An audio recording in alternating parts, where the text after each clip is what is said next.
From bureaus worldwide, this is FSN. Yeah, we might all end up moving to Belgium to escape 5G, maybe, with the Belgian Environment Minister Céline Fromalt halting a rollout of 5G in Brussels, which we covered, of course, earlier this week with Chris Busby. Anyway, how you doing? Are you well? It's a wet and miserable Thursday afternoon here in the great city of Manchester. Wet and windy, that's what we like, because that's what we know. Got a top show for you today, two brilliant guests. Asking the questions mainstream journalists will never ask. This is your Richie Allen Show on richieallen.co.uk, Fab Radio 2 in Manchester, and triggerwarning.tv. Yeah, the weekend must be on the way. Pressing the wrong buttons again. It's the Richie Allen Show. Broadcasting live on richieallen.co.uk and multiple platforms around the world. And now, here's your host, Richie Allen. Now, home educators are up in arms that the government has decided that it's the right thing to do to register homeschooled children. This is a very serious issue. And I've invited a lady on today who's written a terrific article in today's Daily Telegraph. Her name is Adele Jarrett-Kerr. She's a home educator and a journalist, and she's written about these new plans to register home-educated children. Very important. Adele joins me this hour. And in the second hour, Max Igan is on the programme. I recorded Max earlier today because of the time difference, of course. He's in Australia. We're going to be talking about YouTube channels being deleted. His own channel has been severely restricted because of commentary on it about the Christchurch shootings, the mosque shootings, which left 50 people dead, of course. So Max Igan in the second hour. Packed old programme for Thursday. It is your Richie Allen Show, live right now on Fab Radio 2, triggerwarning.tv, TuneIn Radio, and richieallen.co.uk. Yes, and I know there are listeners to this programme who are very proactive in terms of sending me tweets and stuff, who do educate at home. Do please drop in with your comments when Adele Jarrett-Kerr is on the show in a few minutes' time, in about 20 minutes' time. All right. Very interesting information on Boeing. And you heard this in the news there with Ollie Barrett. The Ethiopian Airlines plane crashed, of course, last month. It had nosedived several times before hitting the ground, and that is the result of a preliminary report. It said, the preliminary report, that the plane nosedived several times before crashing. The pilots followed procedures recommended by Boeing before the crash, according to this report. Despite those efforts, they were not able to control the aircraft. Now, the Egyptian Transport Minister, Dagmawit Moges, has been talking about this today. This is flight ET302, which crashed just after taking off from Addis Ababa Airport, killing 157 people. The second one, of course, because last October, Lion Air flight JT610 crashed into the sea near Indonesia with a horrible loss of life as well. All 189 people on board dying there. If you remember back to about 2 weeks ago, the broadcaster Tom Quiggin from the Quiggin Report was on this programme. Tom has been an aeronautical engineer in a previous life. Very smart fella, Tom. And he said to me on the programme last month, he got it spot on, did Tom Quiggin. He talked about the placement of the engines on this new aircraft. Engines further forward. And that affecting the trim. Didn't Tom say that? He said it was scary that the human pilots cannot wrestle control of the plane from the computer. Anyway, here's the travel editor for the independent newspaper, Simon Calder, and he's also concerned about this, speaking a short time ago on Sky News. Simon Calder. There are so many questions being asked. As we've discussed previously on Sky News, the 737 MAX is the latest variant of the most successful airliner in aviation history. And what they've done to make it more efficient is to lift the engines to put them further forward. That has, they decided at the design stage, increased the likelihood that the aircraft could tilt upwards at high speed, and as a result of that, possibly go into a stall. So they installed this software basically to say if the angle between the airflow and the wing becomes too steep, then the aircraft, in a kind of robotic response, will force the nose downwards. Now, that's a safety measure. However, it appears to be a measure that, first of all, was inappropriately designed, given that there appears to be, in the case of certainly the Lion Air crash last October, no redundancy built in. Secondly, there's questions about whether pilots have been properly informed about the software, what it can do, how to overcome it. And now we are learning today that even though they appeared to make exactly the right responses, there was something about this software which prevented them from avoiding this terrible accident. Yeah, and the questions will go on and on and on. Funnily enough, Boeing's share price rose upon this news that, you know, software was pushing the plane down and down and down, and the pilots couldn't get out of it. This is very serious, right? We've talked on this programme before about the Boeing uninterruptible autopilot, something completely different, but also very dangerous. Yeah, I think we'll be picking this one up next week, I think, with aviation experts. I would imagine the families are absolutely horrified at the knowledge that the pilots did their jobs, but yet couldn't wrestle control back of the aircraft and prevent it from diving into the ground. More on that, of course, as I said, very soon. It's all happening in the House of Lords today. That's the upper chamber. What's the House of Lords, Richie? I hear my American listeners cry. It's the upper chamber.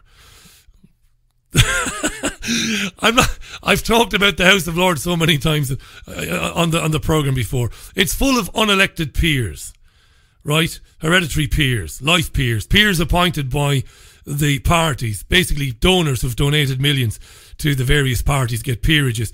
And anything that's passed in the House of Commons, any bill, must be rubber stamped and signed off on by the upper chamber of the House of Lords, right? Okay, that's a very basic description of what it is. I could be here all day. Now, last night in the House of Commons, you'll probably know this, the Cooper-Letwin bill passed by only one vote. Yvette Cooper, Oliver Letwin. The bill means that the government cannot now leave the European Union with no deal. This is pretty dreadful, really. Leave voters even have been raging about this all day, saying it is the death of the last faint hope that the United Kingdom could properly leave. So like I said, it's in the upper chamber. It has passed the Commons by one vote. It is now being debated by the Lords, you see, in order for it to become law. It might be a late night there, because some peers are allegedly trying to delay the bill tonight by filibustering, where you obstruct the business of the House by talking and talking and talking, taking it in turns to hold up proceedings and so on. All right. Now, Alistair Campbell is the former communications director for Tony Blair. You know this. I would imagine your opinion of Alistair Campbell probably mirrors mine. Anyway, it's all been said before. He was on Talk Radio today and it got very heated. The host, Julia Hartley-Brewer, got annoyed with the Labour man Alistair Campbell when he called Conservative MPs liars, saying that they lied during the referendum campaign. Hartley-Brewer was like, I can see your liars and raise you some. What about Labour's liars like the co-sponsor of last night's bill, Yvette Cooper? This is Julie Hartley-Brewer and Alistair Campbell. You talked about liars in the cabinet and how so many people are told lies. How do you feel about Yvette Cooper? She's the one who secured that vote last night. She issued an election leaflet in 2017. Yvette Cooper MP, securing the best Brexit deal for the five towns. She wrote, I voted to trigger Article 50 in Parliament. I want to reform freedom of movement. I will not vote to block Brexit. So Yvette Cooper, Labour MP, she's a liar as well, isn't she? Isn't she? She's a liar. No, I will not vote to block Brexit. What did she do last night? She voted to block Brexit. Is she a liar or isn't she? No, she didn't. She's not a liar. So that's not a lie. No, wait a minute, Julie. Let me answer. What she did last night was recognise... Was a lie? No, wait a minute. It was recognise the scale of the mess that we are in. No, Alistair, you can't... Look, if you want to come on and criticise Tory MPs and ministers for being liars, that's absolutely fine. I think they've been lying as well. But you can't then, at the same time, not admit that one of your own MPs is a liar. Well, she's not my MP. You're a member of the Labour Party, aren't you? She's a Labour MP. No, but listen, let me just say two things about this whole thing. You're completely happy with Labour MPs doing that? I'm not happy. So she's a liar? I am not happy. I'm not going to call Yvette Cooper a liar. Even though she's lied to her constituents? As bad as Campbell is, it's grandstanding and it's dreadful broadcasting by Brewer. We get you, love. You've said it enough times. Cooper is a liar. As bad as Campbell is, give him a chance to answer the question. You know, you've grandstanded. You've showed your listeners how important you are. Now shut up and let him answer. Constituents. She said something at the election that, given the circumstances at that time and the Labour Party policy at that time, which was rejected by the electorate, by the way, don't forget that. Labour's manifesto was rejected by the electorate. We are now in a completely different ballgame. And I think that those MPs who are big enough to stand up and say, I think we've got this wrong, I have respect for them. Yeah, they're all liars. It doesn't matter which side or corner of the House of Commons they dwell in. They're all liars. But listen, don't listen to Julia Hartley-Brewer and Alistair Campbell and think to yourself, well, that's a hostile interview. They're all good pals, these people. Julia herself is in the club because in the very same interview today, this happened. I've just been on the phone to the leader of the last strong and stable government that Britain had, namely Tony Blair. I said to him, Tony, I'm going to have to go because I'm just about to do a radio interview. He said, who's that with? I said, Julia Hartley-Brewer. And you know what he said? This is going to destroy your credibility, Julia. He said, she's the leaver I like. Well, I did do an event with Tony Blair some months ago, and we discovered that, as he said in his speech, we do have something in common because he's not allowed to go to Labour Party conference either. How could you do an event with Tony Blair, the man responsible for killing millions of people and rendering millions more homeless based on a pack of lies? How could you do an event with him? They're all in the same club. The Westminster-based journalists, of which Hartley-Brewer is one, the MPs, the Lords, they drink in the same bars, they eat in the same restaurants, their children go to the same schools. Got to understand that when you're analysing the national and commercial, as talk radio is commercial, media. I should know. I used to be Julia Hartley-Brewer, or somebody very like her, way back in the day. So the police are warning people today, the public, you, me, activists and other politicians to moderate even their language when talking about Brexit. They're worried that if the language continues in the current vein, where people are being very hostile, if we keep using terms like traitors and stuff, it's going to lead to violence. So we have to stop. By we, they mean other people, I suppose. Charlie Hall of the National Police Chiefs Council had this to say today. It's very brief, so listen up. Charlie Hall, National Police Chiefs Council. We do think it is important that people who have that access to the public do understand the impact of what they're saying and what says. And it was particularly because what they say may give permission or be perceived as giving permission to other people. And it may be some people we know the boundaries aren't quite the same as some of those people in public office. See, I don't like this, and I don't suppose you like it either. You have to watch what you say, because it might lead to somebody else thinking that they've got permission to do something violent or to do something awful. That's dreadful. It's dreadful. It can't work like that. There are a lot of people who believe that MPs have committed treason. Now, whether they're right or wrong, you can debate that all day long. I should be a rapper, maybe. You can debate it forever, right? But you don't have a responsibility. If you're very passionate about something, and you think, for example, that an MP whose constituents maybe 75% voted to leave, So we have MPs whose constituencies voted 3/4 to leave, and those MPs have gone against that. So some of those constituents use words like treason, and they use words like enemy, or phrases even like enemies of the people. That's how strongly they feel. Doesn't mean that, given the opportunity, they are going to insult, to swear at, or even, God forbid, to assault their Member of Parliament. Vast majority of people won't do that. They'll vent their spleen, and they will, say what it is they want to say, and they will express their opinions, but they're not going to tend to violence. Violence is outrageous. Nobody should ever assault anybody.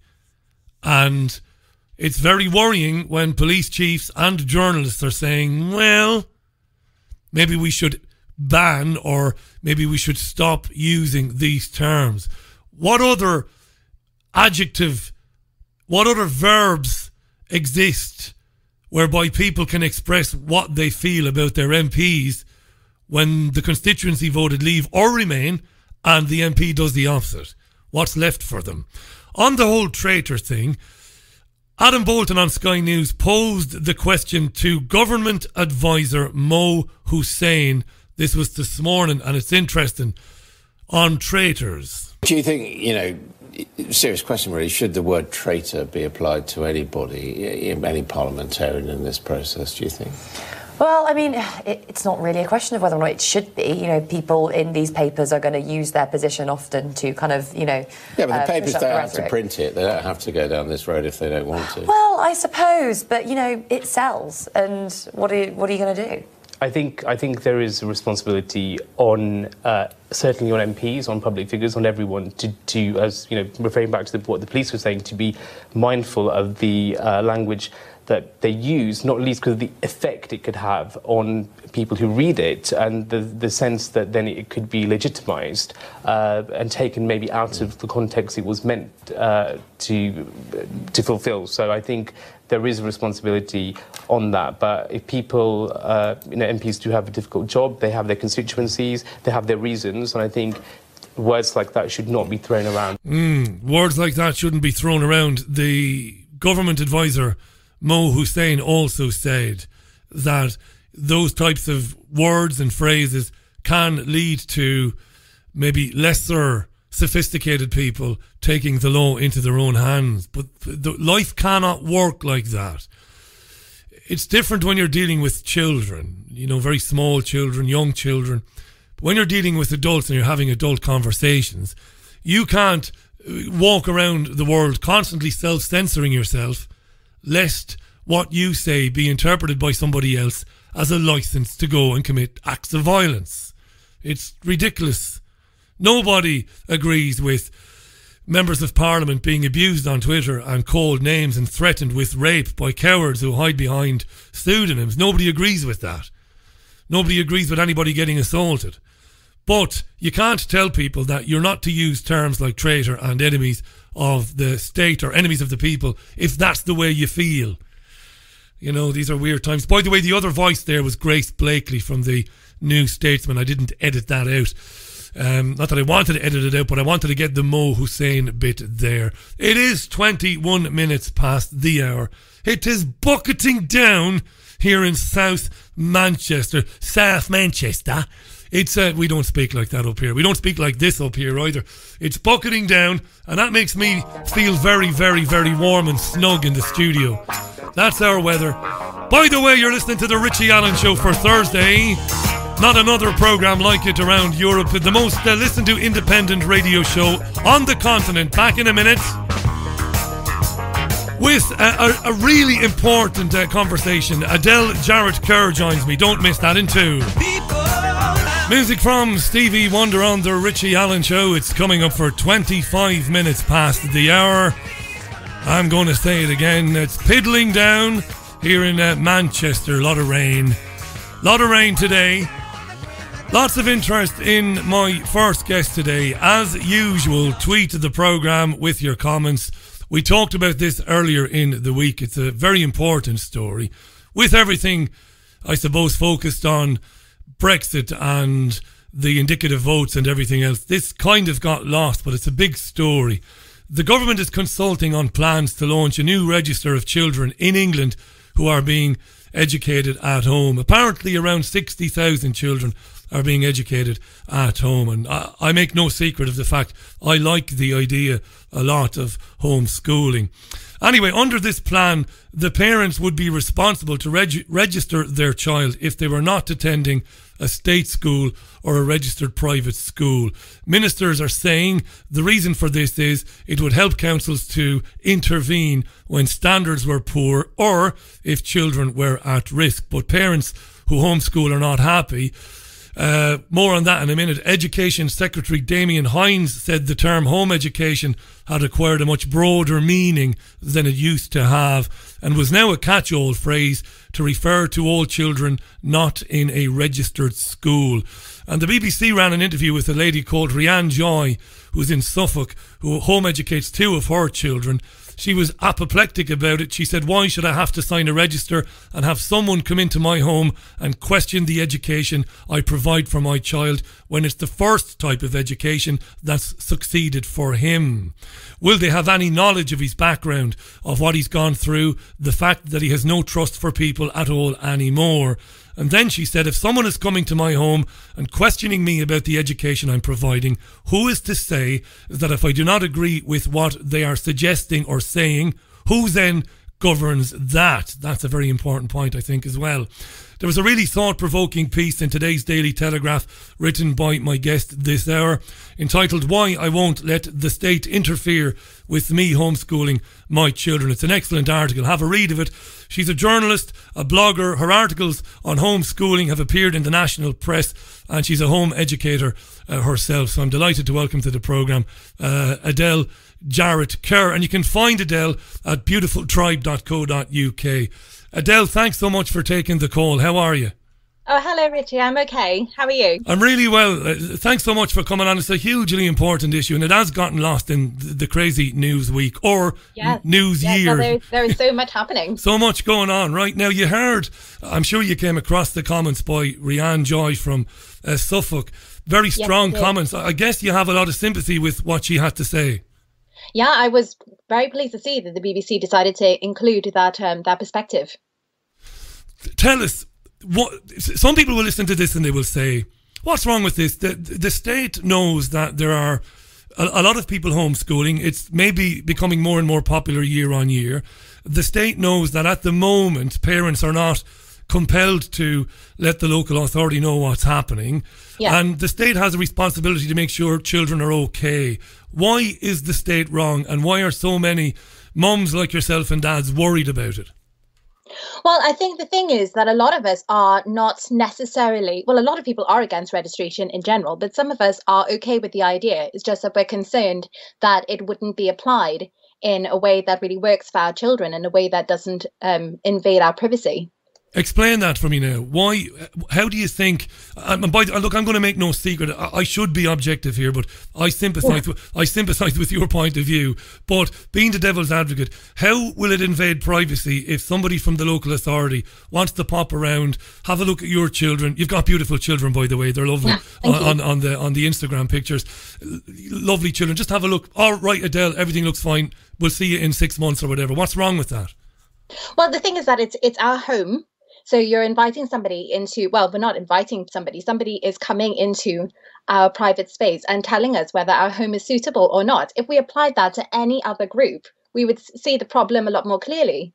So preschoolers, we don't have anyone keeping track of where they are, and they may or may not be in nursery, especially in the 0 to 3 age group. But we assume that parents are keeping them safe. We trust parents to keep them safe. And we don't expect that they have to have somebody inspecting their home. The plans that are being discussed here are quite invasive. I mean, they're talking about potentially coming into your house and deciding whether your home is a suitable place for your child. It's not a school, it's your home. Yeah, that kind of wound me up a bit as well when I saw that. What would give anybody the right, what criteria would you use to determine if the home is suitable? Yes. It's potentially quite discriminatory, because it may people like me who have a relatively spacious home and perhaps a able to talk the talk and appear that we're able to put forward what our approach is in a way that makes sense to the person who's coming. You know, we might be okay, but what about people who maybe live in a smaller place and maybe are not that able to sort of defend what they're doing in a way that the person who's coming will understand. I think the concern is that the person who's going to come in will not necessarily take a holistic approach, that they won't necessarily understand, as Rianne said, where we're coming from, and the journey that our children have been on, the experiences that they may have had in school, and perhaps the additional needs that they have in some cases. That's important too. That's a very important point, because with homeschooling parents, as I've followed this issue over the last 2 or 3 years, I found out that, you see, when you know nothing about anything, you form opinions based on nothing, and you're generally wrong all the time. Mm-hmm. I imagined that homeschooled children were parents who didn't want to send their children to school and decided to do it themselves. I thought that was pretty much the norm, but of course I was wrong. There are many people whose children did go to a school, yes, had a bad experience, and maybe didn't get anywhere with dealing with the school, and decided then to take the child out, which was the case with Rianne Joy. So that's important, that. Yes, and it's possible that 60,000 figure that they're using, it's possible that the majority of those children are children who went to school and were deregistered.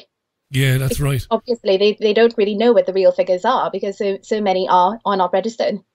A lot of our listeners today, and we're an independent radio show, so sure, we talk about things that maybe you don't always hear on national and commercial media. We kind of stretch things out a bit. We give more time to subjects. Some of our listeners got in touch today and said, Richie, it looks like the government and local authorities are being benevolent here. It looks like they want to do the right thing, but some of our listeners are saying, I don't go along with that. I think this is kind of creepy, and it's a bit Big Brother-esque, a bit, maybe a bit Orwellian. What do you think, Adele? Well, I actually see both of those perspectives. I do think that people are well-intentioned, but I just don't see that what they want to happen is going to necessarily happen. So we're talking about intervention in cases where intervention is needed. Bear in mind that this is a small number of cases where intervention is needed, but say that there are real cases of neglect. Would it really help to introduce this registration and monitoring? Those who are already evading the system will continue to evade the system. So it really only affects people, the rest of us who have chosen to home educate and who are doing it quite well. Yeah. There's loads of questions on this coming in. It's at Richie Allen Show on Twitter. Delighted to be joined this hour by Adele Jarrett-Kerr. Go to beautifultribe.co.uk, and Adele writes a blog as well. I'll put links out to that. She's written a terrific piece, several pieces in the last few years for various newspapers in the Telegraph about this. What are your... First of all, Adele, if I can ask, why... It was really interesting reading your article today. Your husband went to a boarding school. You didn't. Yeah. You grew up in Trinidad, and you had a different experience of schooling. Why did you decide from the get-go that homeschooling was for you? Well, I was actually really fortunate that I knew home-educated children when I was growing up, and I was really envious of them. I was envious of the fact that they could finish their work in a certain amount of time, and then they had time to pursue the things that they wanted to pursue. And they were very creative, engaging people. Even as a peer, I could see that. And I wanted that opportunity for my children.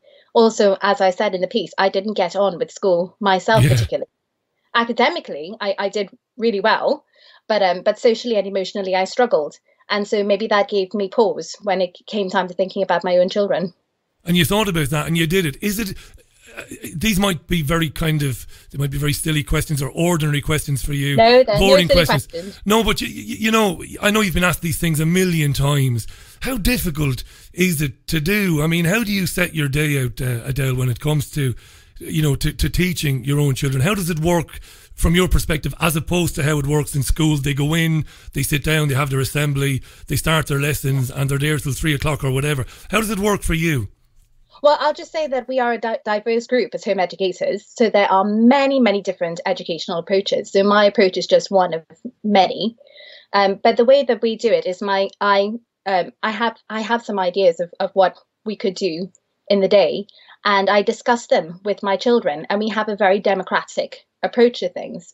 If they don't want to do something, then we discuss it a bit more. And often they do come around to it. But if they really don't want to do it, then they often find their own project, which actually is quite as educational. Very interesting that. There'll be parents listening to this now, Adele, they'll be screaming at you. What do you mean it's democratic? What do you mean it's democratic? There has to be a boss, there has to be someone in charge. Part of the reason why I decided not to send my children to school, because actually I felt that that they shouldn't have someone else dictating what they do with their time. Yeah, it's brilliant that. I reflected briefly on my primary school education on yesterday's programme. I went to a national school in Waterford City in Ireland when I was 1979 until 1986, I think. The experience was brilliant, Adele, but I'm well aware, having worked in national media and commercial media for years, I've gone to many schools on assignments for radio stations and stuff. My wonderful experience of primary school, which involved a lot of theatre and arts and crafts and rolling around in the mud and chasing one another, as well as learning to do basic maths and to read and to write. There was an awful lot of free time and, child time. And I look back on that with great fondness, but I'm well aware that over the years that's kind of disappeared. It's not what primary school used to be. And I'm listening to you and and the changes that people are concerned about, people like you raise about primary schools cutting arts programs and cutting time playing and becoming more, we're moving more to learning by rote and actually learning a lot of, raising the standards to an unreachable level. A lot of that is a lot more reminiscent of the schooling that I had. Yeah. So when I hear people say that, I'm saying, well, that sounds familiar, and I know that it didn't wash well with me. And standard, I've been stalking you on the internet all day today. If you felt there was a presence around you today, it was me, Adele. It was you. It was me, because I was reading stuff that you've been writing for years, and you wrote an excellent piece again in the Telegraph a couple of years ago, and you explained and you talked about standardised testing. Why is that such a no-no for children? All these testing, constant tests and exams. Why is it a problem? Well, we're all different.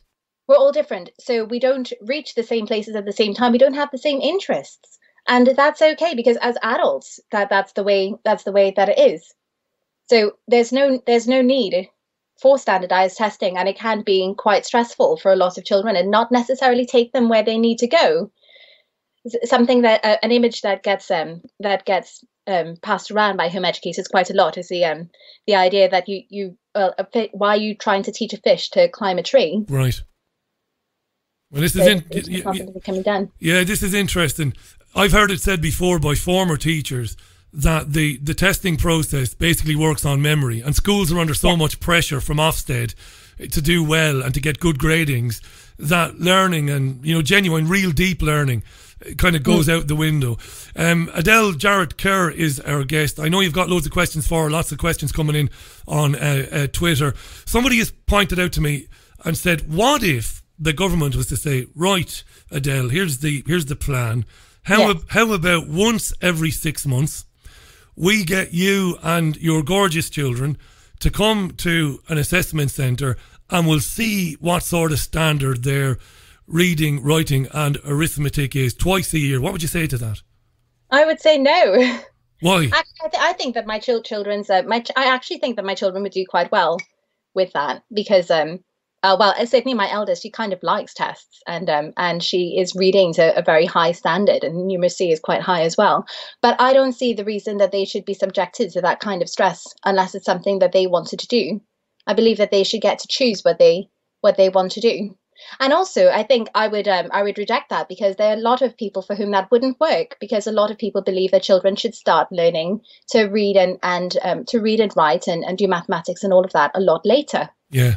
And although I feel that I would pass, because something that I've been told quite a bit today is that, well, it's okay for you, you're doing it well. What about the people who are not doing it like that? Well, actually, I feel that it's important for me to hold the space for all home educators. And we all have different views on when things should happen and how things should happen. And I believe that it's a parent's right to choose and a child's right to have an education that suits their needs. Listen, I'm with you all day long. I'm supposed to be arguing with you here, Adele, but I can't do it. But I can't, because it's something we kind of are planning to do. My partner and I, we're a little bit older than we had hoped before having children, but yeah, we'll adopt the responsibility ourselves. Now, before I ask you my next question, I've got to say this: I am not religious at all. I was raised Roman Catholic, obviously coming from Ireland. My politics, well, I'm an old socialist, shamelessly, an old champagne socialist, and I don't believe I don't have a prejudicial bone in my body about anything or anybody or any religion, any gender, anything. I want to ask you this: I'm concerned that a new program of education to be introduced to primary school to get children thinking even younger than before about the biology of sex, but also about the various relationships, straight, gay, whatever. I don't like that at all, Adele. And I'm old-fashioned. I think it's something for the parents. I don't believe it should be taught to very young children. Now, feel free to argue with me, because I know... Well, I personally don't have a problem, just because, I speak quite freely to my children about all of that. My children could probably give some adults some sex education, to be honest. Right. But I can see how some people might feel uncomfortable with that. I just think that there isn't a need to wait on those things in general. Well, good. We found something to disagree on then. I'll tell you why I'm against it, for want of a better way of putting it. Sure. I love what you're doing with your children, and there's a friend of mine living in Bury, Aaron Calland. Aaron used to be involved with the programme, really good guy. Aaron and his wife Vicky are homeschooling their children as well. And when I went up to Bury to meet Aaron a couple of years ago, the first time I saw this in action, I was amazed. I was spellbound, and the children were bright and breezy and curious and, interacting with everything, just as you've described yourself. They were typical home ed kids. Right, brilliant, absolutely brilliant. Can't we just allow them be children? Why introduce the notion of, gender identity, which is bizarre? I can't figure it out. I'm 44 years of age. Why can't we leave it to, you talked very eloquently about, your children setting the agenda. Well, in that case then, why don't we leave that sort of stuff off the agenda until they broach the subjects themselves? That's my argument. Well, what age do you think the children broach that subject? Really good question. I don't have an answer. I can only remember myself being... Right, I'm going to be honest here. Probably 9, 10, 11 years old, when there was always an older kid who had an old magazine or, a very old video. Yeah. And we watched it embarrassed and we laughed and we giggled and stuff like that. It just wasn't anything that would have ever come up when we were, primary school, 4, 5, 6, 7, 8. It wouldn't have done. I think that you had a very different experience to what I had, because certainly it was being talked about when I was at primary school when I was 5. Was it? By teachers, was it? No, by children, by other children. And you can imagine the misinformation that was shared. Yeah. And the teachers just didn't speak about it. So, and it wasn't... And I think for many people, that is the experience. They get a lot of information from their peers of whatever age, and they don't hear anything from an adult, whether it's a parent or a teacher. That's what I can't argue with. You've made a good point there. And like I'm saying, 9, 10, one of the boys had a video. Yeah, look, I'll concede on the playground when I was a bit younger, there were things being said, children are curious. There were things being said about sex that were totally wrong and totally misinformed. Fair enough, but that never did any harm to any of us. Not knowing, having those stupid misconceptions. Actually, I would disagree, because I think that there are a lot of people who have, it's certainly a lot of women who have suffered from people having a very low view of sex and maybe a lot of misinformation. So I think the sooner we can talk about sex and relationships, the better for all of us. And actually, you were saying, when do children ask these questions? Well, a 2-year-old can ask about where baby comes from. If it's a very articulate 2-year-old, and certainly my children want to know all about periods, and that is a part of the whole sex education thing. You mentioned about gender identity, but a lot of children, certainly for the children who themselves recognize that there is body dysmorphia, some sort of gender dysphoria or something going on for them, or certainly just realize that there's something different. Like, for them, it is good to hear about this from very early on. And actually, my children have friends who have parents who have relationships that are not heteronormative, or are not necessarily cisgender. So And it's did very they- helpful for them to hear about it so that they can make sense of the adults who they know. But your children will come to you, and it's a lovely thing, you know. I mean, I was asked by a gay friend of mine, and he said, Richie, if you and Caroline have a little lad or a little girl, and someday you're in town and there's a couple of gentlemen holding hands, and the child says, what's going on there, Daddy? Well, I would say, well, great, look, you've asked me. Those two guys are together. Why are they holding hands? Because they love one another. They're together. And leave it at that. Yeah. Right now, I love the idea of the child asking the parent. I can't bear the idea of schools introducing stuff to children, saying, look, this is what's going on in society. And, you know, you can't question this, and you can't. And look, nobody should question same-sex relationships. That's ridiculous. We moved on from that dozens and dozens of years ago. Well, you should hope so. We should hope so. But I don't want the state saying to kids, this is what you got to think. And by the way, did you know that there are 67 different genders on Facebook and stuff like that? I'd rather the child came to Adele and your husband and said, Mom, what's going on? I don't want the state doing it. It's creepy to me, Adele. Anyway. Well, I think sadly that if children are spending quite a lot of their time in schools, maybe there isn't that much time for those kinds of conversations to emerge. Yeah. You know, maybe that's yet another reason for home educating. Although I have to say that everything that is on those kinds of things being on the agenda at school are no problem for me, and they're absolutely not the reason why I'm personally. Oh no, I know. Listen, let's make that perfectly clear. Make that perfectly clear. Of course, no. I'm very pro children learning all about that stuff. And I'm glad that you disagreed with me. At an age appropriate, in an age appropriate way. And I don't know very much about what the national curriculum lays out for that, so I can't comment. Yeah, we might have a look at that in a year or so when stuff is published. We might have a look at it. We might come back to it. But no, it's good that you've disagreed with me. I absolutely respect your point of view, but it would be an issue for me as a dad. Not because I don't want not because I want a conservative Christian right wing lunatic child who not because of that, but because I'd rather have the conversation. Anyway, we'll leave that there in the few minutes we have left. And thanks for coming on, by the way. Brilliant conversation. Adele Jarrett-Kerr is with us. I'd love somebody objectively to do a survey. Now, you're probably going to tell me it's already been done, because I suspect that children who have the experience that your children are having will be more rounded, more balanced, more healthy, and more successful, dare I say. And success doesn't mean money, but they will be better off in their adult years. I really do believe that. Has anybody attempted to study this at all? Yes, there was a survey done, not in this country, but in America. There was a survey done. I believe it was published in The Economist at the time. It might have been The Economist, but they surveyed unschooling children who were now adults, and they all reflected on their childhoods and said that they were happy that they had been unschooled, and they'd gone on, many of them, to start their own businesses or to enter creative industries.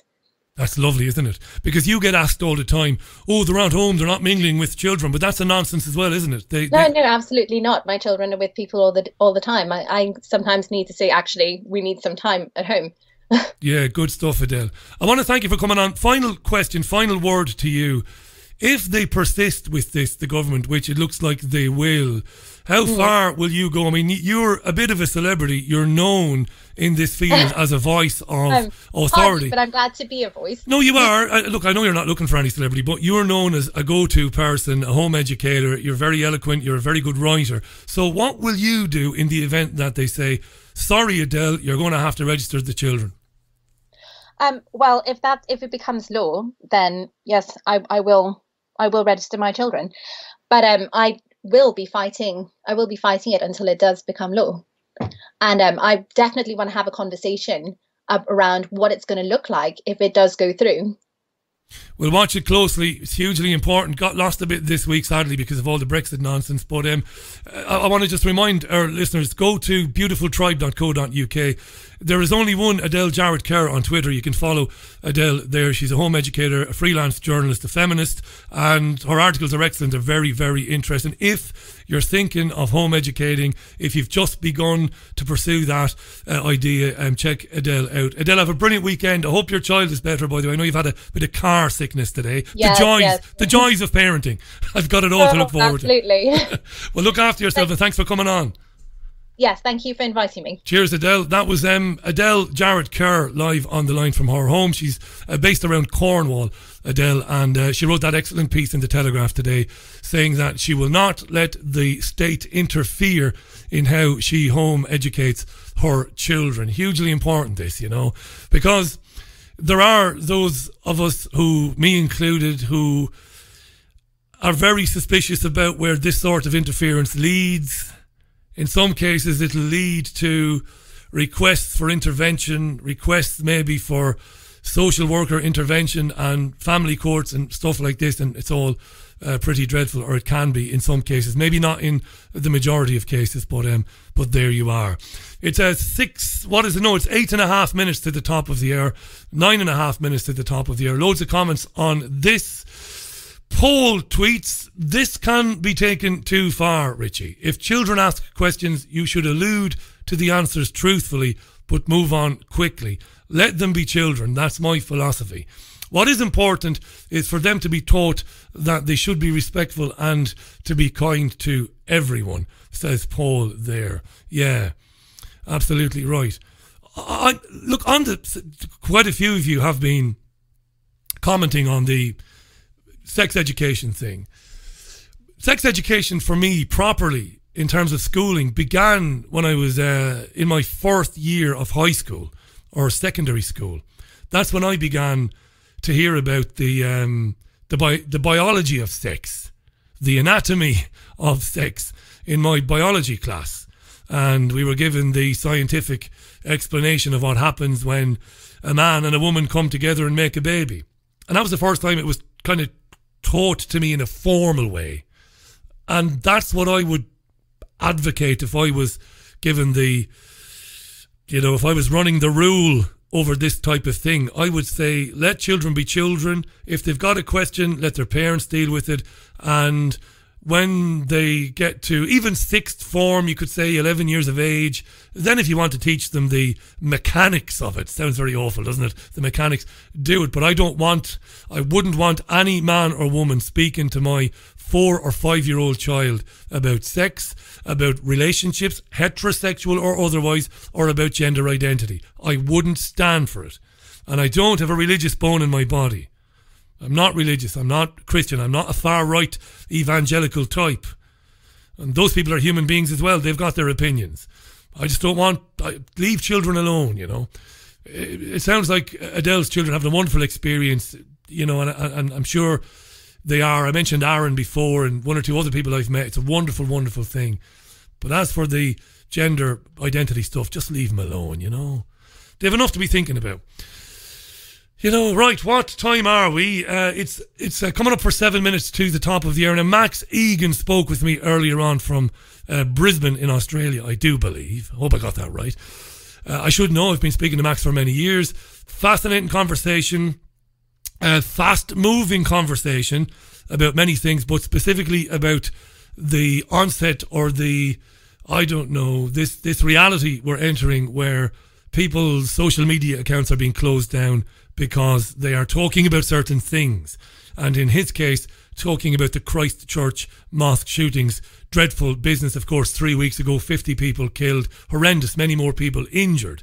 Now, Max is absolutely outraged because on his channel, he was asking questions about the shooter, about his background, and Max was pointing out that in a series of videos that have been deleted but are still available online, it can or it could be argued that there is a real need to investigate those videos for the reason that this guy might have had some help. That's what Max was saying.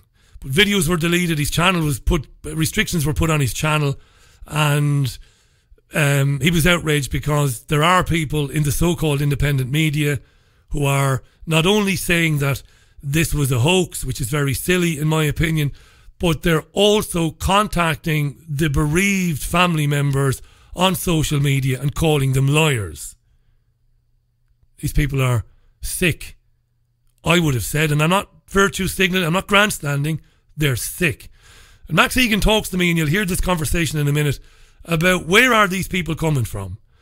And are these people either knowingly or unknowingly being used to destroy credible researchers, whether it's Max Igan or somebody else. It's a very interesting conversation.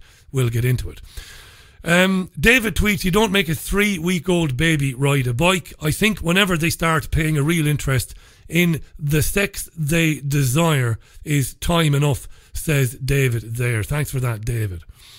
Huberta said, didn't take long for esoteric anti-government to block me. I thought we were debating, he says. I don't know what that's about, mate. What is that about? I have no idea. Hi to Gail, by the way, and to everybody else tweeting. Hi to Stephen James. How you doing, Steve? Right, let's introduce Max Igan then. Max made a video. Max is an expert in video production, by the way. He's not a self-proclaimed expert in video production. He's an expert in it. He's a brilliant video editor. I know this because I worked with Max at TPV Television in London. Max wasn't in London, he was in Australia, but I got to know him.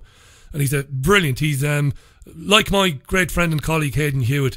Max has got all the experience. He's terrific with graphics, with building videos, making, editing, all of that. Great guy, Max.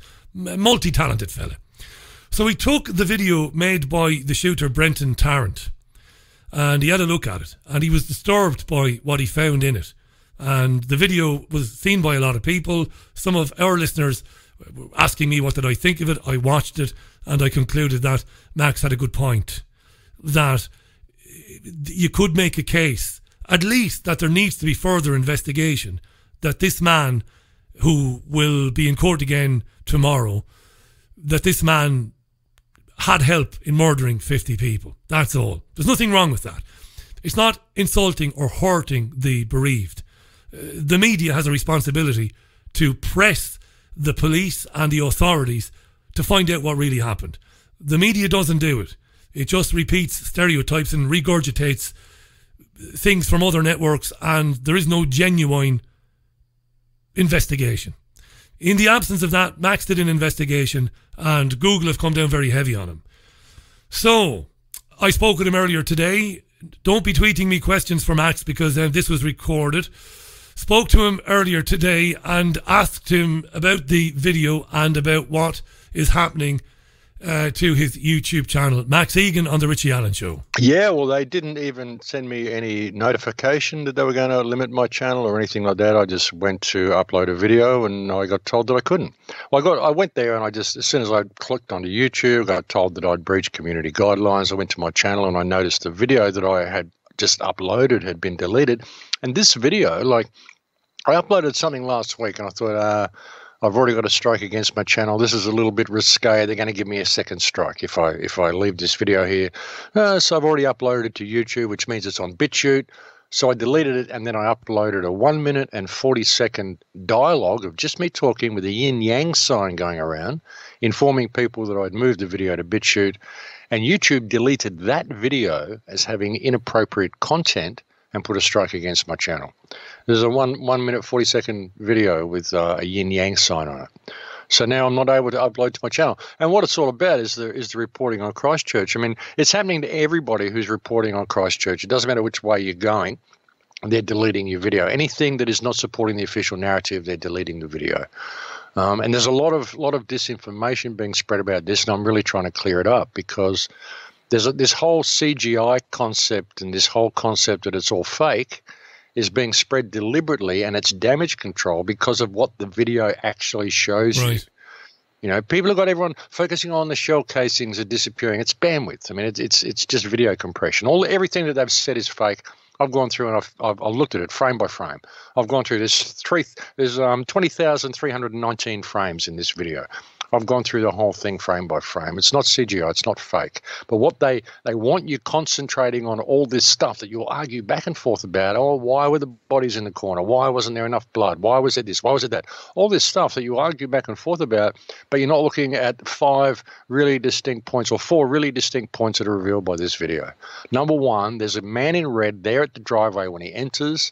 Number 2, that man in red can be clearly seen again around about frame 14,000 1,242 when he's firing at the woman out on the street. You can see that man in red again standing by the wall. He's clearly there. He's clearly part of the operation. And the part that there is a car parked in the driveway next to the door of the mosque. When he enters, it's there while he shoots all the people in the mosque. Then he comes out to shoot someone outside, and the car drives away while he's shooting that person. Yeah. So there's people there that are accompanying him. And also, when he was inside, he came out to shoot 3 people at the perimeter. Every time he did that, he dropped everything, ran out the front to shoot a guy at the front, and then he was getting a can of gasoline out of his car. He dropped that and ran to the other entrance to shoot someone out the back. And then when he was inside again, he dropped everything he was doing and ran to the front to take a shot at 2 women who were escaping. So someone must have alerted him to the fact that there were 3 people escaping from the perimeter at 3 different points that he could not have line of sight to. So there's all this sorts of evidence to show that this was a planned event. There were multiple people there playing at this event. Whether there was more than one shooter, I don't know. But at that mosque, in Al Noor Mosque, there was definitely more than one player at that event. And even when you look at the timeline of this whole event, it's physically impossible for this shooter, because 33 minutes from the first shot was fired at Al Noor Mosque to when he was arrested, when the police rammed his car. It's physically impossible to have carried out a 6-minute attack at Al Noor Mosque, then to have driven to Linwood Mosque, carried out an attack there, been chased away by attackers, and then driven to where he was rammed by police in 33 minutes. It's not physically possible. Well, you're asking those questions. I'm going to be the devil's advocate now, and I'm going to say, first of all, I stand by what I said. The videos you made, I should have been in touch with you by now. I had planned on being in touch with you because I would be, number one, and number two, listeners were asking me to get you back on the programme. You've got in touch with me first, thankfully. So I am going to be the devil's advocate. I'm going to say that you've got a very strong case to suggest that the timeline is very difficult to achieve, but I'm going to be the devil's advocate and say we don't know that it's impossible because it would have to be reconstructed. However, your videos are ethically sound as a journalistic exercise because you're asking the question. And it is anomalous, and it is concerning to me that we see this guy in the red jacket and we see the movements of the car. I don't like it. Now, I'm glad that you cleared up at the beginning that these things about the shell casings disappear and the whole thing was a hoax, because this drives me mad, because it gives ammunition to the people who work at Google in Silicon Valley and in Ireland, funnily enough. It gives them ammunition to say, oh, truthers are just scumbags. All they want to do is insult and hurt the bereaved, and you're not doing that. God love the families of the people that were murdered. God love them. It must be horrendous to be coming to terms with that. You're not doing that. You're actually doing what Sky News should be bloody doing, which is working on behalf of the families. Because if there were other people involved, Max, and I'm sorry for getting excited here, they deserve to bloody know, right?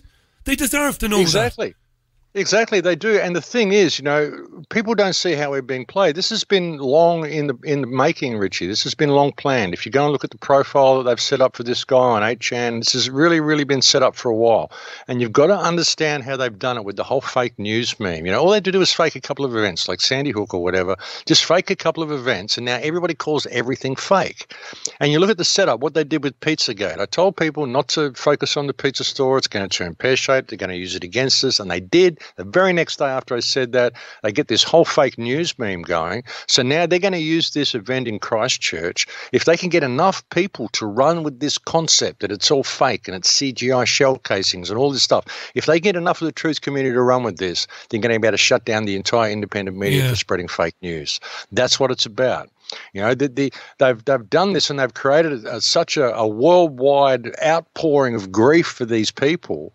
And now what's the response of the independent media? Oh, it's all fake. It's all hoax. They're all crisis actors, all this stuff. So, you know, and now with what you see happening to YouTube and the severe censoring you're getting for even suggesting that it's not the official line, I'm getting people attacking me, and the trolls that I'm getting are unbelievable because I'm not supporting the concept that it's fake. Yeah, but there is a problem. And no victims. There is a problem, and it's not your fault. You see, this is the thing, and I had this out with Jim Fetzer, had it out with Wolfgang Halbig as well. You know, I don't do the devil's advocate thing to virtue signal. I do it because it's the right thing to do as a proper presenter. But these guys asking questions. Sadly, within the independent media, there are lousy bastards who contact the people. I know that some of the Muslims who have lost family members at one of these mosques, I know that they have been contacted by people, personally, directly contacted, being told that you're a bunch of liars and all this fake grief and you're crisis actors. That must be dreadful for them. You can't and should never be blamed for that. Neither should any other credible researcher and journalist. But this is what Google and this is what the mainstream media does now. They put it all into one big basket and they say, oh, this is harmful, it's hurtful, so it's all got to be deleted. When in fact, and I have to repeat this again, you and one or two others are saying the families coming to terms with this stuff deserve better than the garbage served up by the mainstream media. They need to mourn their dead. They need to put them to rest. They need to console one another. But then they need to know the truth. Was this guy helped? What is the backstory of this guy? Why was he in Turkey? Why was he in Pakistan? How did he get to North Korea? All of this stuff. And that's all you're saying, my friend. Yeah, exactly. You know, he did. But also, I mean, you know, the speed that they've rolled through gun control in New Zealand, like they've just blitzed it through 10 days. They had the legislation ready within minutes of this shooting, and in 10 days it's all through. And now they're going through. There's like 250,000 people who got fired. Member of this gun club in New Zealand, and these people are just no notification at all. They've got no leg to stand on. There's police showing up at their houses at 2 o'clock in the morning to confiscate their firearms straight away after. Is that happening? That's definitely happening, is it, Max? That's happening. That's happening right now in New Zealand. They're just blitzing to take all the guns from the people. And this was a planned event. I mean, what I'm saying is people need to look at this because this has been staged to bring about a certain outcome. And it wasn't a lone shooter. It was not what the government is saying that it was. That's clearly evidenced by the video. And all of this conjecture about shell casings and CGI and fake and all this stuff, muddies the waters. Detracting from the fact that this video gives us clear evidence that there was multiple shooters and that the Ardern government is lying through their teeth and disarming the people of New Zealand under false pretenses. This is very important stuff. And we as independent journalists and as an independent media have a real opportunity here to expose the truth about this, but you can't get through the smoke and noise.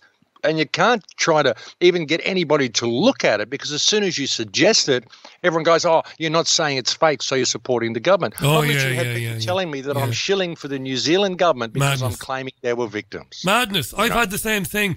Look, I have all the time in the world for Wolfgang and others, but I'm not entirely convinced that children didn't die at Sandy Hook. That doesn't mean I'm right. What the hell do I know? I'm just a bloke who makes a programme in Manchester in England. There are a million things wrong with the Sandy Hook story, but I'm not immune to the idea that some children might have been killed. And I'll go along with that. But again, you get the lunatics saying, oh, well, you're covering up, you're covering up. No, you're not. I'm going to say this, Max. God forbid that I ever lose a relative, a loved one or a friend in a terrorist attack or a shooting event. God forbid. If it ever happened, I wouldn't want to switch on Sky News and see virtue signalling politicians and journalists saying slogans like, they'll never defeat us, they will never kill all of our values, they hate us for what we stand for. I would go through the television. As a victim, I would say, stop with the cliche mongering and the virtue signalling, find out what happened and why. And the mainstream media has done nothing to find out what has happened. It is ludicrous that the Prime Minister of New Zealand could say, let's never mention Brenton Tarrant's name again. Why not? Why? In case people start looking into the man and to who he is and who he was and what he did. For me, it's one of the greatest, the most obvious media cover-ups I've ever seen. Forget about the deep state and the politicians and all the rest of it. But the media behaviour, Max, it's sickening. It's the worst I've ever seen. It's unprecedented, and the censorship. I mean, 10 to 14 years jail if you even watch the video or share the video, if you say anything but negative stuff about the video. If you're in New Zealand, this is what it's about. And people don't realise this is going to be used to shut down the independent media. If they can get this CGI, it's all fake meme to take, which, like you say, people are ringing up and abusing the victims' families already. Horrendous. This will sell it to the people, and they'll just think we're a bunch of right-wing extremists who encourage Brendan Tarrant to do this. Because if you look at his manifesto, which I guarantee he didn't write, it looks like it reads as a truth manual, only it's peppered with extremist rhetoric through it. So it makes all of us look like we are right-wing extremists who all want to take up arms against the government. That's what it makes us look like. And that's people selling this whole fake CGI thing. This is what they're selling. And this is going to introduce mandatory censorship. You're going to need to have retinal IDs and scans to even access the internet. You're going to need this to even go shopping. You're going to need this to do anything. That's what they're going to do. It's going to bring in blanket censorship, mandatory IDs right around the world if people don't pay attention to this. And the truth community is getting absolutely played on this. And look at it in New Zealand now as an example. What they've done in response to this is Jacinda Ardern has set up a emergency hotline. This is, of course, after the emergency has happened. They've got an emergency hotline so people can ring up and report anything suspicious. And we have one independent media personality in New Zealand. That's Vinnie Eastwood, the Vinnie Eastwood Show. Vinnie has had so many people ring up and report him as possibly being a right-wing extremist who's reporting fake news and saying that this is all fake and it's a hoax, which he isn't. No, he isn't, to be fair. He's not. And he's had the police visit his house 4 times in 4 days. Wow. Okay, wake him up at 9, 10 o'clock at night, get him out of bed. And, this is what's going on now. And this is coming to a town near you if we can't knock this whole fake CGI rumour that's being spread and knock it on the head and expose the COINTEL operatives for what they are. Because all of this reporting, I've gone through this video frame by frame. Anybody who is reporting that the shell casings are CGI and they're disappearing is selling you an outright lie. This isn't misinvestigation. This isn't misinterpretation. This isn't not seeing things properly. This is an outright lie which is being spread to poison the well. And I would suggest that every report that has come from the website Veterans Today, through these reports, that website and every main contributor to that website has fully exposed themselves as being a counterintelligence operation. And I have no problem putting that out there and naming that for what it is. They have poisoned the well on this, and it's going to have incredible repercussions to the independent media and everybody around the world. People do not realise the significance and the ramifications of what is happening with this Christchurch event. Yeah, let me just... Again, not being devil's advocate, we know several writers for Veterans Today who write some very good stuff, but I'm going to endorse what you said about some of the stuff that comes from Veterans Today. It's beyond garbage, and it is. And I've actually said to one or two of those whom I know who write for Veterans Today, why do you put up with it?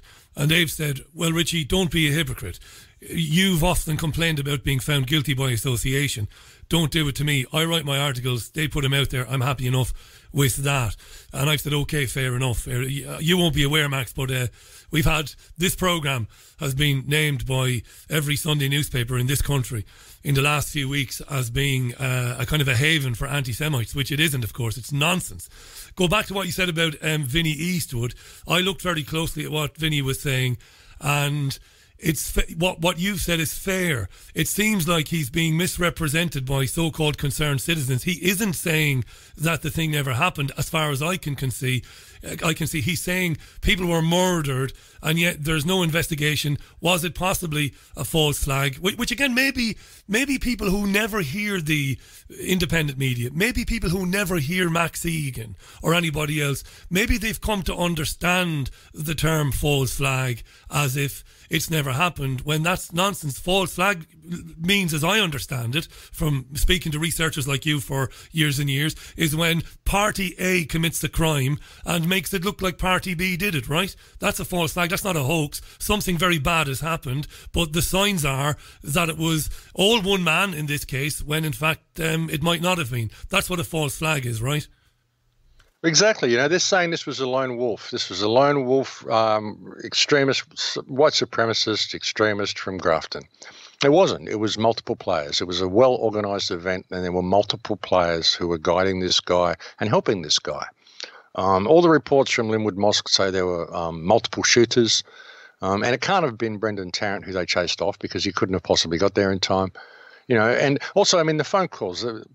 Linwood Mosque called the police station 2 minutes after Al Noor Mosque called the police station. It's a 7-minute drive. So, how did this work out? So nothing adds up. Nothing about the official story adds up, and that's what's important in this. And we've got to get rid of the smoke and noise. We've got to get rid of the smoke and mirrors, and we've got to see, that these people who plan these things think 6 or 7 steps ahead. They really do. And the whole Sandy Hook fake news meme that was created, and the whole Pizzagate fake news thing, this is all snowballed into what we now see in Christchurch, which is going to be used against us. And the amount of penalties that I've got to my channel just for even suggesting this, for even suggesting that it's not fake and that people actually died, and that there's a COINTEL narrative which is actually trying to control the narrative, and that it's all going to come back on us and it's going to close down the independent media. Look at it. This is how it's going to be played. Let me remind our listeners, Max. Perfectly obvious. Let me remind our listeners that joining the programme, Max Igan is with me. Obviously, we recorded this a bit earlier on. Max has been researching and writing and travelling around the world, talking about the news and geopolitics, and giving people an alternative viewpoint, giving them another look at events. He's a pacifist, is Max. I've known him many years now. He's not got a dangerous or an aggressive or an angry maybe against the establishment from time to time, but he's a completely decent and completely ethical researcher. Not a hateful bone in his body. He's been asking questions in videos that he's made about the Christchurch shooting, which happened a few weeks ago now, 3-4 weeks ago, I think 3 weeks ago, tomorrow it might be. And the questions are valid, and the presentation that he made and put on YouTube is valid, and it asks some very disturbing questions that should have been asked by the press, not only in New Zealand but around the world. He's found out in the last 24 hours that because he's been asking these questions, he's not going to be allowed to upload to his channel for 90 days. Now, a lot of researchers, some on the far right, okay, fair enough. I've always said it doesn't matter what somebody is saying, they should have the right to say it, are being closed down by YouTube. The terrible thing about this is, I remember last year, the Richie Allen Show YouTube channel, now this is not about me, and I certainly don't want to make it about me, was deleted over the interview with Wolfgang Halbig. What was disturbing about that more than anything for me was that the interview was sound as a journalistic enterprise. I basically hammered Wolfgang Halbig. The interview was actually 2 years before the channel got deleted, ironically. And I gave it to him between the eyes, but gave him plenty of time to answer. It wasn't a hatchet job. And afterwards he said, you gave it to me hard there, he said. But fair enough, he said, you gave me plenty of time.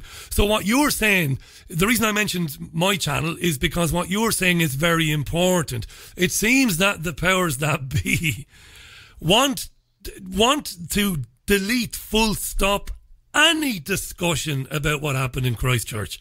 It doesn't matter what you're saying, because they fear that any discussion of it, even from Max's point of view, which is loads of people were killed, horrendous for the families, why aren't we trying to find out what really happened? Why has the investigation stopped? That's what you're saying. Even the most benign of videos, Max, is ripe for deletion, and the channels are ripe for extinction, basically. This is madness, what we're entering here. It is. It's absolute madness. And, if my channel gets deleted, I got nearly 175,000 subscribers. I got 11 years work on that channel. 11 years of my life has gone into that channel. I just delete it. I got one more strike and the channel gets deleted. What's to say they're not going to go back and look for a video from 5-6 years ago and just put a strike on it, So that's the problem, and they just don't want this message getting out there. They don't want anybody questioning this, and it's extremely important. And I've got a backup channel. I got my old channel that I left because they put a strike on that years ago. They reduced it to 15-minute uploads for 3 months, and it was 14 months later I went to my other channel and thought, well, I'm sick of this. So, and that's called AOD Scarecrow. If you go to my Crow House channel on YouTube, the Crow House on YouTube, you'll see a link there to AOD Scarecrow. That's my old channel, and I'm going to be uploading to that from now on for as long as they let me. If that goes down as well, then I'll upload to BitChute. It's kind of weird now. I just went and looked at my channel before while we're talking, and it says on the dashboard page that uploads are disabled and that comments are disabled, custom thumbnails are disabled. I can't chat in my community board. But then I go to the upload page and it tells me I can upload videos up to 15 minutes. So I don't know what's going on there. Maybe they've changed it because I sent them an appeal and said, what's going on? This was just text and a yin-yang. Maybe they've let me. Maybe they're going to let me have 15-minute uploads, but I don't know. It says on the other page, on the dashboard page, that no uploads. It says uploads are disabled. So that's very interesting. That's very interesting. Yeah, sorry. Go ahead. Maybe I'll try to upload a couple of minutes just on the time of my show on Saturday and see if it takes, and just let people know that the video is on the other channel, and I'll just see if the upload works. I don't know. It's interesting. Yeah, because 2 weeks ago I interviewed Fetzer about Sandy Hook. It went. YouTube is a nuisance to me. It's a great boon for you and for most people, and you've done an extraordinary thing with your channel. I became obviously very petulant and sulky last year after they deleted my channel. I managed to get 90,000 subscribers, and there was lots of really interesting interviews on there with people like yourself and many others, and I got fed up of it. And they told me they would never let me monetize anyway. And in fact, recently they said they'll never let me monetize again. And fair play to them, they gave me a reason. They said because you reuse content. So I do a monologue for a half an hour where I play clips from Sky News or the BBC by way of dissecting them and critiquing them using fair use. But Google have said to me, that doesn't matter anymore.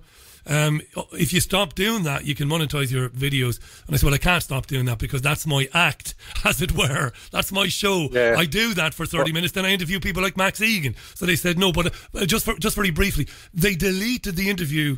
No, excuse me. They deleted the entire show because I don't upload interviews anymore. I upload the entire show to YouTube for speed purposes. And they said hate speech and harassment and bullying. And I got back to them and said, listen, the show it's either crap or it's good. It's up to you to decide. It's subjective. But with Fetzer, there's no harassment or bullying there. You know, I repeatedly played Lenny Posner's audio clips and others and said to Jim, you can't tell me that these people are making it up. I did my job, Max. Now, 2 days later, Google or YouTube put the show back up there and basically said the strike has been removed. So I don't know what's going on with Google, to be honest. Yeah, it's got me, man. I don't know. They just censor and strike anything they want. I mean, that's just the way it is. And I don't know. I mean, I don't know what they're going to do with my channel, how long I'll be able to even keep this up, you know. But they don't want any talk about this at all. And they're just, you know, it's really, really coming. And it's so important that people pay attention to what is coming. And people out there who really consider themselves to be part of the truth movement, well, think about the truth and really get to the truth and be in integrity and don't just believe what you're told by people. You know, look at things for yourself. You know, don't get led and don't just, you know, cop the party line because it's the popular consensus. Really look at things and look at the opportunities that some of these things are posing for us because, you know, we can expose the way they do it. I mean, it's right there. We've got it on film. They messed up so badly with this film, Richie. Yeah. You know, and we've got it there. We can see how they do it. We can see the extra players. We can see how they put it all together. You know, so it's a huge opportunity for us if we can clear the smoke and clear the air with this. And that should be allowed to be reported. You know, people should know the truth about what's going on. You know, and we have an opportunity to show the people of the world that we're not stupid, we're not crazy, we're not a bunch of conspiracy theorists. Here it is, it's on film. It shows you that whatever it happened, we don't know what happened, we don't know what the details are, but whatever it is, it's not what the government is telling you, and they're taking your guns under false pretenses. Let's broaden it shows this out, you right Max. there on the film. The film is excellent. You've got this guy totally unconcerned by Tarrant walking around with a gun, and he shows up other times. I urge people to watch it. Make your own mind up. Don't just believe me, because I agree with Max that the video is very, very disturbing. Let's broaden this out, my friend, while we have you. Max Egan live on the line, thecrowhouse.com. Find Max on YouTube while he's still there. And he's not pleading the martyr here, Max Egan. You know, Max Egan was the first person to kick off a stink last year when the Richie Allen Show YouTube channel was deleted. He's the first guy to kick up a stink when people on the far right whom he disagrees with have their channels deleted, right? This is the old adage, you know, they came for the Jews and I did nothing. They came for the Muslims and I did nothing.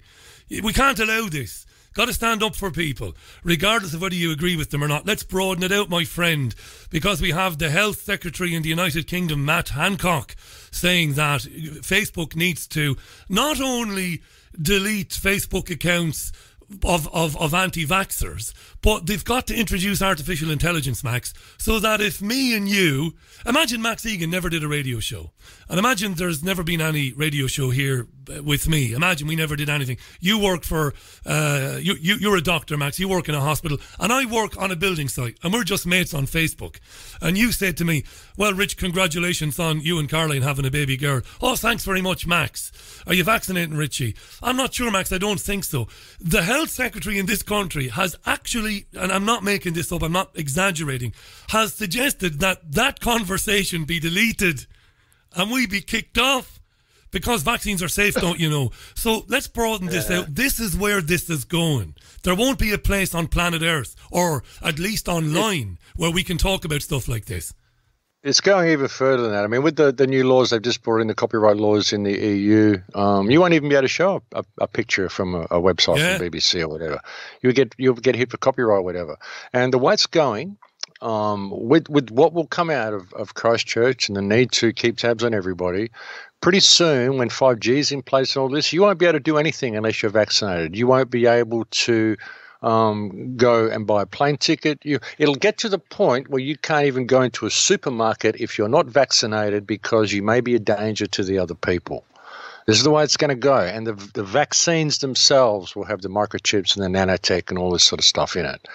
People don't realise what we're facing here. They really don't realise how far that they can take this and how far they're prepared to take it and how far they are taking it. You know, and this like I keep saying to people, this event in Christchurch is 9/11 2.0. If you can think of 9/11 as the beginning of the end game, well, this is this what happened in Christchurch is the beginning of the final move of the end game. This is what is going to bring about the whole blanket lockdown that's going to come from this Christchurch event, which is why they did it in sleepy little New Zealand. You know, it can happen anywhere. The enemy is your average white guy next door who never did anything wrong, and he's got all of these ideologies that you see in the truth movement. That's the way they've set this up to be. And the people who are pushing this whole CGI and fake stuff are playing right into the hands of the controllers. That's why there's such a huge troll fest to push it. And the speed that it rolled out, because they messed up so badly with the video, because you can see the extra players. So they've got to get this meme out there and get people focusing on all these other details that they're telling you are important, which aren't, so that you don't look at all the details that are important, which is showing you what this really is and how the government, how much they are lying about it, and the opportunity that it gives us should this get exposed to the people of New Zealand and the people of the world quick enough. You know, so we've got to see how we're being played with this, Richie. So many people have dropped the ball on this, and it's a really, really important event. I cannot stress that enough. You know, I'm feeling the repercussions here in Australia. So many websites, BitChute, all sorts of stuff. Websites have been censored across Australia, like hundreds of websites we can't access now since this Christchurch event. Like I said, they've got a hotline in New Zealand, and Vinnie Eastwood's having the cops come around to his house. Soon that's going to come to our own country. Soon we, the independent media, the truth movement, people who've been trying to wake the world up, are going to be seen as potential right-wing extremists. And if not, then the major voices, such as you or I, are going to be portrayed as those who encouraged Brendan Tarrant to do what he did. That's the way this is going. If people do not pay attention to what is happening and how all this is going to go down, I cannot stress the importance of this enough. Let me endorse what you said about it coming here. Big story today. Obviously, there's a great time difference between Max and us here in the UK. Max is quite a few hours, 9 or 10 hours ahead of us there. As we're talking and recording this morning, it's just after 10 o'clock.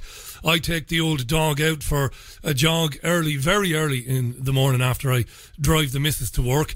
And big story here, Max, which you might not have come across yet. The Police Chief Council, the National Police Chief Council, has come out and has warned, I mean, this is amazing, the language they use, has warned campaigners not to inflame tensions around Brexit. And they have warned people about using terminology like traitors and enemies. Now, what I see, and I'm like yourself, I'm a pacifist. I do not endorse violence as a means to solving problems ever. Nobody should ever assault anybody, should never punch anybody, you should never threaten anybody, don't be a coward, don't call people whores, don't call them the C word online, don't do that stuff. You know, beat them with ideas, don't be a bully and a thug, don't do that. However, the likes of Yvette Cooper, 70% of her constituents voted to leave the European Union.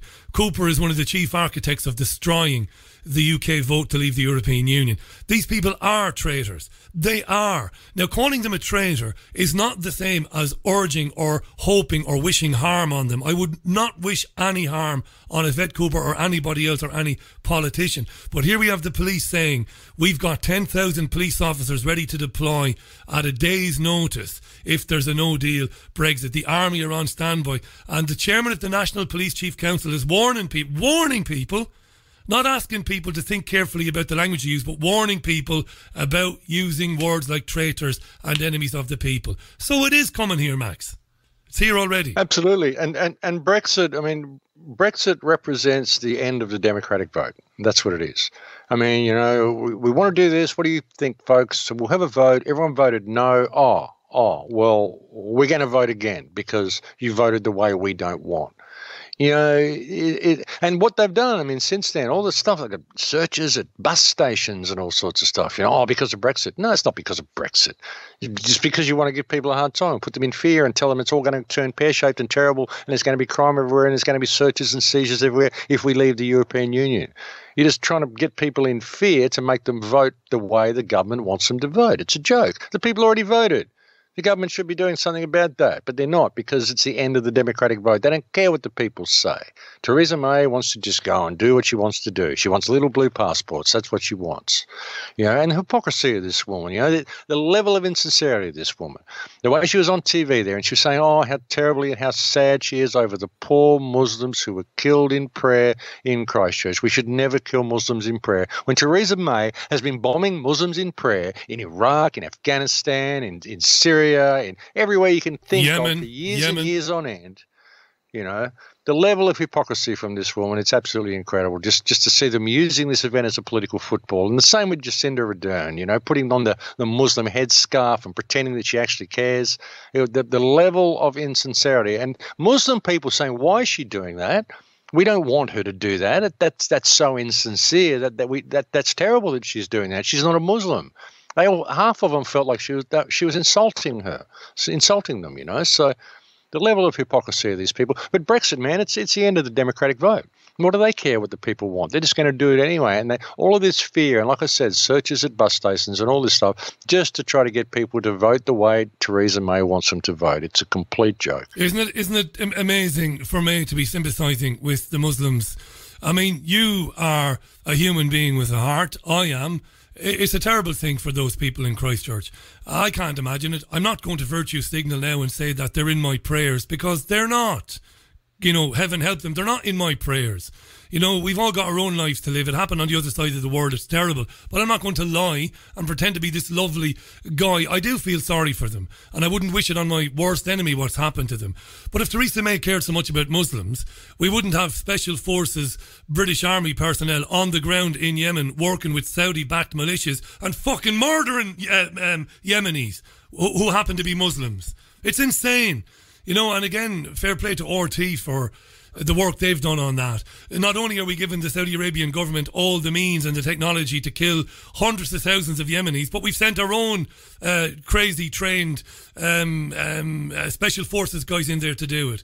You're right, the hypocrisy is sickening. And look what they're bombing in Yemen. They're bombing schools, they're bombing mosques, bombing, you know, everything, shopping centres, everything, children, buses, everything. You know, and she pretends to care about Muslims. What an absolute hypocrite this woman is, you know. What are we going to do about... You've touched on something. We mightn't get into this because I suppose we'll, for the sake of today's programme, we'll do another 10, 15 minutes with your permission today. And it's too big a subject to broaden out. It's weird for me to even be saying what I'm going to say, but I'm going to say it anyway. You, for years, and others like you, were not, I don't want to use the word fighting because it's violent, but you were working hard to expose the mainstream media and what it does and who it's controlled by. Aren't you a bit now aren't you kind of fighting a two-front war now?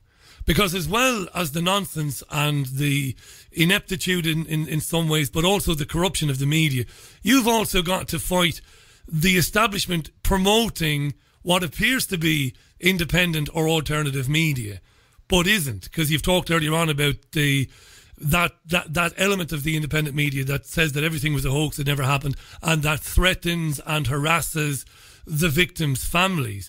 The paradigm has shifted incredibly in the last few years. It's not just the mainstream media now that you've got to be highlighting. You've also got to be highlighting these kind of cretinous people who've evolved in the last few years without calling for their censorship, because nobody should be censored.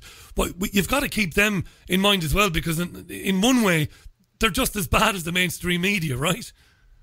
Oh, look, they're worse. They're worse. I mean, some of the articles that I've read, I read an article from David Robert Steele the other day. The first half of the article had so much truth in it. Exactly where we're going, what the deep state's doing, and what the surveillance grid's going to be, everything in there, which is absolutely exactly what people need to know. And then the last half of the article was all about how it was all fake and CGI and no victims and no blood and all this. So everyone's going to read that. And the last half of the article they've read is all, and they're going to go, oh, wow, this guy's a clown. Okay, he's a conspiracy theorist. They're going to throw the entire first half of the article out. See, that's the way counterintelligence works. If there's a leak, you don't try to cover up the leak. You embellish the leak and you add to the leak and you put all this stuff in there which makes it unbelievable, or you get people focusing on details of the leak which aren't important, but you tell them that they are, so they don't notice on the other details of the leak which are actually relevant and important. That's the way it works. That's the way counterintelligence works. And when you look at it, the neuro-linguistic program, I saw one report from somebody, and it said, when he enters the hallway, fires a bunch of shots, and you hear a woman scream. And then there's all of this other stuff about, it must have been an overlay of a soundtrack, and a little something weird happened here, and all this sorts of a few lines after he says that woman scream, and then it goes to the next section. Because it's like, like 7 minutes 48, this happens, then 7 minutes 50, this happens. Only 2 seconds later. But it's separated into a second section, and then he says he turns to fire at a person in the room to the right. Well, that's just this separation, because the woman's scream was the person in the room to the right. It was a woman. He doesn't mention it's a woman. He separates it by 2 sections. He puts a little rave in the middle to get you distracted and away from the fact that he mentioned a woman's scream before. So this is how neuro-linguistic programming works. Distraction, careful distraction and misdirection. So they kind of tell you what's happening, but they lead you in another direction through the neuro-linguistic programming they put in there by using the word person instead of woman, by associating it in one little section, then another section 2 seconds later in a different paragraph, separated from the first with a little rave between where he says woman scream and the person in the room. So this is how NLP works. You've got to read how these articles are constructed and where the misdirection is, and you see it in all of these articles. So this is how counterintelligence works. They get the truth and they pepper it with lies, so people throw the baby out with the bathwater. You'll find you'll get a lot of truth from these sites. A lot of these articles will contain a good deal of truth, but then they will be peppered with all sorts of stuff and all sorts of lies.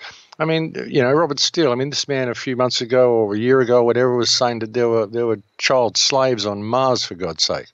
And now people are believing him when he's saying that this is all fake in Christchurch. It's classic counterintelligence, Richie. Poisoning the well, that's how it works. And all these people, they say they're ex-CIA. Well, I don't know. Is there any such thing as ex-CIA? Yeah, Someone run that by me. That's an interesting one. I spoke to David Robert Steele a couple of times. I think the last time was about 18 months ago, and he hasn't been back on. And I haven't invited him on, not because of anything that he'd said previously to me, but because it's kind of an exercise in futility, because I think if I invite him back on, I'm going to have to get stuck into him about some of the stuff that he said since the last time he was on, and then it gets messy. And I love a good argument, as anybody who's ever listened to my program knows, but I just think I don't know whether I want to get into that. But I even saw a similar thing with NLP with David Robert Steele. I think he was with Ben Fulford, who I don't trust any further. I can throw a submarine, but and he was saying, someone had questioned him on this about saying there were child slaves on Mars, And he's there saying, oh, look, I never said there were child sex slaves on Mars. Again, the NLP, he added sex. I never said there were child sex slaves on Mars. So he takes it to a little bit more of the extreme to make it unbelievable, so you throw the baby out with the bathwater. No, he never said there were child sex slaves on Mars. He said there were child slaves on Mars. Yeah. You see what I mean? This is how NLP works. Yeah, it's mad. And one of the things that's really worried me is, again, just to go a little bit deeper for the last couple of minutes. Again, it's never, ever been about me. You know, I've been doing radio programs at every level for years and years and years. The show that I do is for people like yourself who have done the hard graft, you know, who've looked at things. I don't look at things the way you look at things.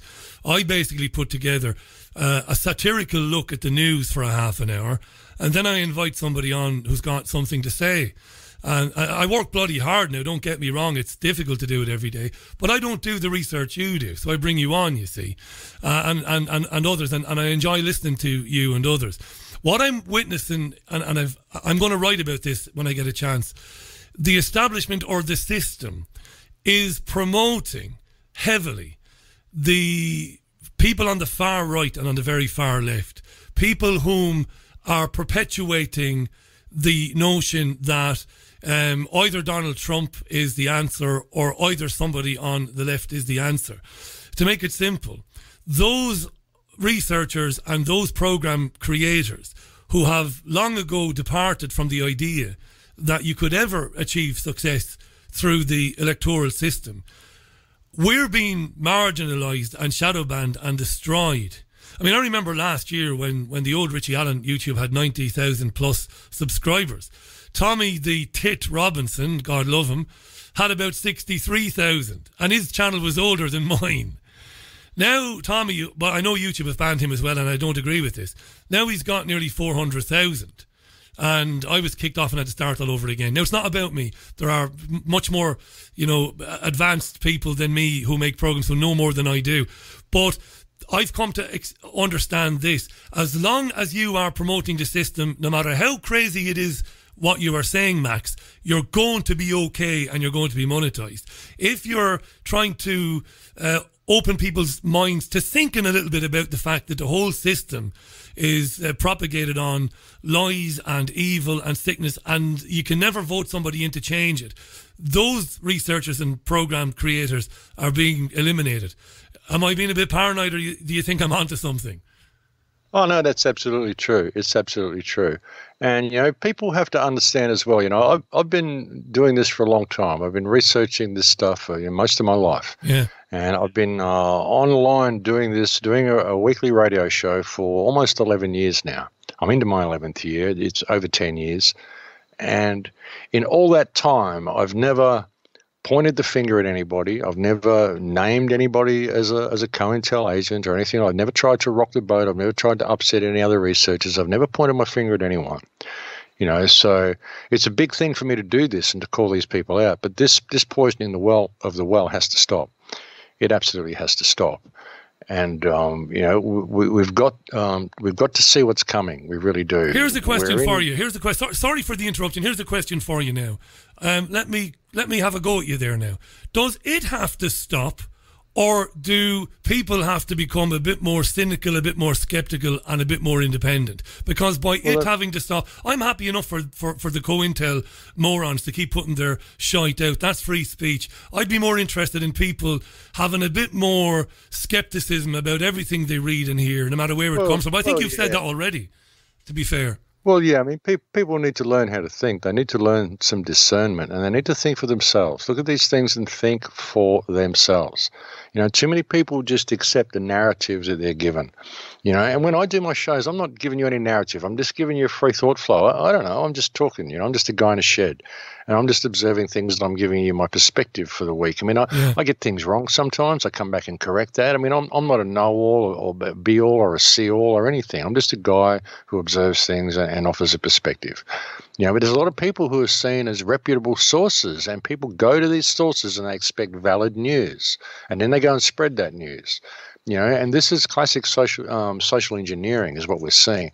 And a lot of people are poisoning the well, and it's got to stop because it's going to lead to our downfall. It really is. And it's rolling out right now. And it's so important that people pay attention to it. It really is, Richie. Good stuff. I think Google might very well remove that strike, and that'll be a good thing.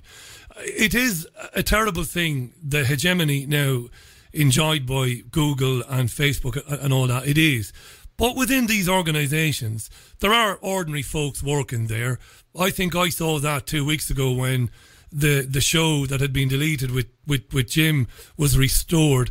Let's hope that the channel is restored to its full and proper status so you can keep putting your excellent shows, because it's not just the live shows. You do other analysis, like the analysis you did of the Christchurch shooting.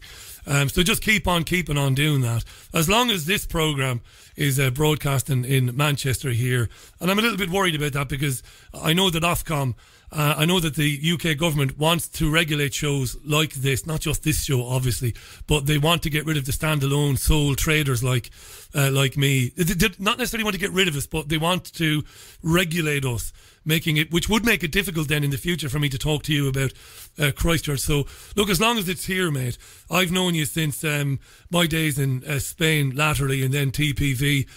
What I can say about you is whether I agree with you on every single issue or not is irrelevant. I obviously don't, no more than you would agree with me. What I can say 100% with absolute conviction, you've a heart of gold. You've never trolled anybody. You've never gone after anybody. There's not a hateful bone in your body. You're an intelligent bloke that thinks for himself. You put some interesting things out there and nobody could ever say there's anything hateful or anything wrong about it. So as long as you're doing it, there's always room for you here on this little show, my friend.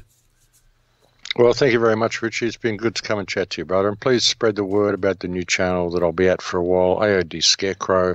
I'll get as many subscribers as I can to move over there. That's where I'll be posting my shows for the next 3 months, well, as long as the channel remains open anyway. Yeah, Max Egan on with me today, recorded very early. Well, not very early. I think it was about 9:30 when I did it this morning.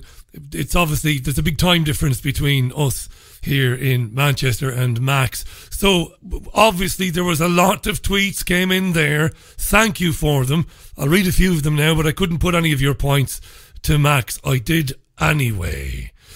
Number of you, including Martin, are asking about other people's channels being monetized. I can't answer, Martin, why other people's channels are monetized.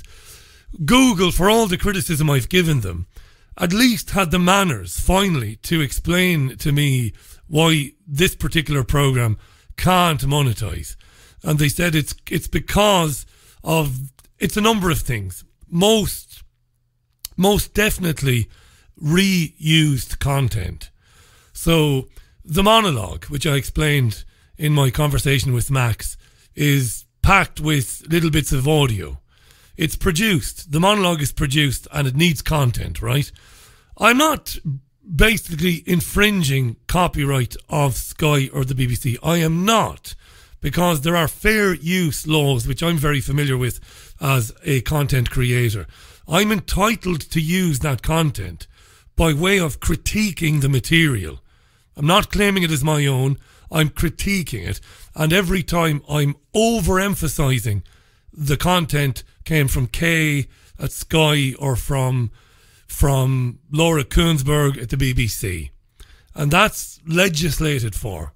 So Google really shouldn't be telling me you can't monetize because of the monologue.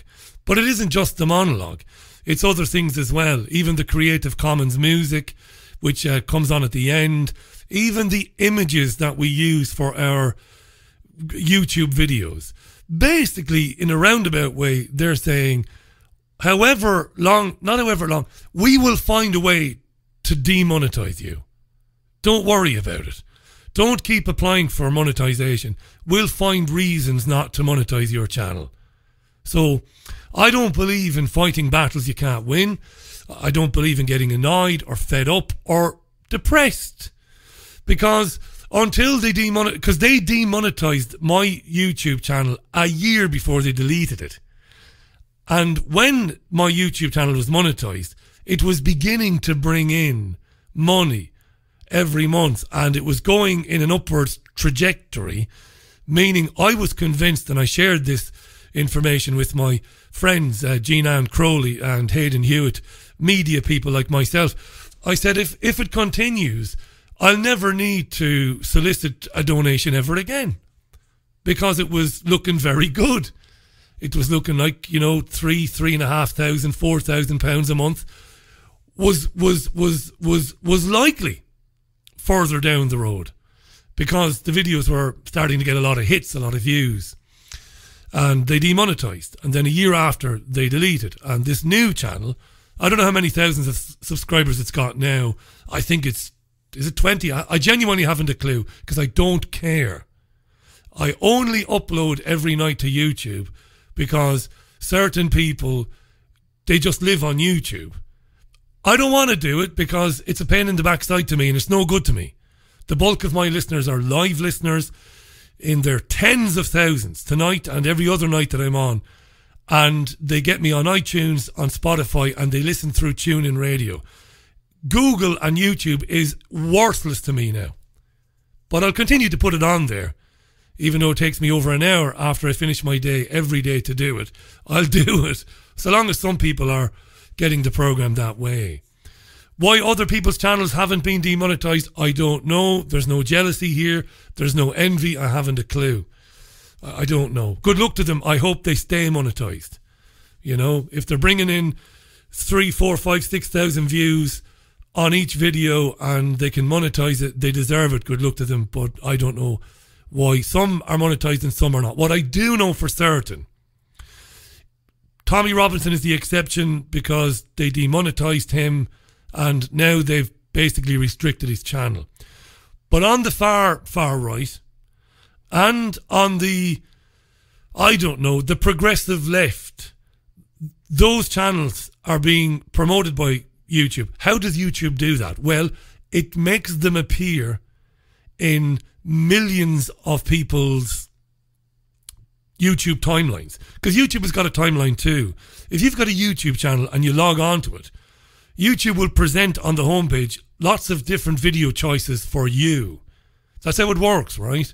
So if I go onto YouTube tonight, there'll be all sorts of stuff on there. For me, it's usually football and music, rock concerts, live stuff, because that's what I'm into when I'm having a bit of downtime, right? Bit of tennis, bit of snooker. And what Google YouTube is doing is, my stuff is not showing up. Let me read you something. Now, while I've got it, this is very interesting. This was sent to me by Raj. Some people think Raj doesn't exist because I've got access to the Facebook page, even though I don't use it. That's looked after by my mate Raj. But Raj he's a genuine person. He's a real guy, is Raj. Let me read you this. This is genuine now. Oh, Jesus. Lord save us. Raj sent me something. 'Twas one of my YouTube subscribers who said that not only had my uploads not been showing on his YouTube page, but he had been unsubscribed from my YouTube page, even though he didn't unsubscribe himself. And when he put that comment on one of our YouTube videos, a dozen other people said, it happened to me as well. I don't see the Richie Allen Show. It's hidden from me. And I've been subscribed to both his channels, and now I'm not subscribed. And that's what's happening. That's what Google and YouTube is doing. That's shadow banning. Now, I don't care. I'm not playing the martyr. I don't care. I don't want to have anything to do with them. I'd rather not do it. I'm talking myself into not uploading to YouTube anymore. But I will for the foreseeable future. But that's how they do it.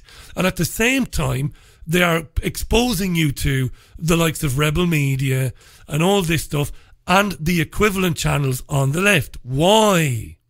Because you must believe in the left-right paradigm. And presenters like yours truly, because I'm not a researcher, I'm a mouthpiece, a big mouth who gets some interesting people to come on the programme. Big mouths like me who beat the mantra, beat the drum to say that the whole system has to be torn down Every one of them is beholden to the financial elites of the world. Elections don't work, and that's not the way. And I'm not the only person who says this. Our channels and Facebook pages are shadow banned. Especially those of us who make professionally sounding and looking content. I'll give you an example. I've not looked at the Facebook page I deleted my own Facebook page over a year ago. But Roger puts the programs on Facebook every night. God love him, he does it. I said, you can have the channel, the page, I don't care about it, do what you want with it. So he's got it. There are 20,020, I think, subscribers to the Richie Allen Facebook page. There were 20,020 last year. Right? That's how they do it. And that's why I don't play with them. I don't play with Facebook. I deleted it. I don't play with Google, YouTube. I don't care anymore. You know, I'm happy to do it live. Get people listening live and interacting on Twitter. Get them grabbing the podcast from Podomatic or iTunes or Spotify. Let them go on the richieallen.co.uk website where the program sits there every day. Google and YouTube, stop.